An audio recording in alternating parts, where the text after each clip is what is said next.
My name's Sam Giancola. I've been fishing for about 40 years.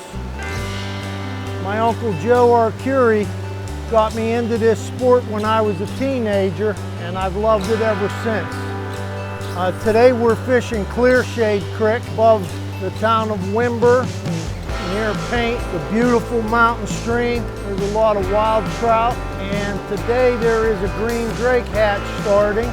We're hoping to catch some fish. Probably won't find a more beautiful mountain stream than Clearshade. There's a few miles of stream. There's also a delayed harvest area up above. And what a great place to fish. The scenery is second to none, and the fishing is terrific. I was born and raised in Johnstown, so I'm very familiar with many of the streams in Cambria County. This is one of the beautiful mountain streams here.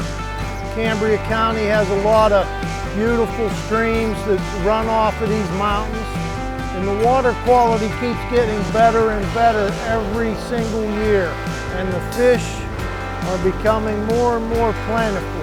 There's a lot of opportunity to fish here in Cambria County.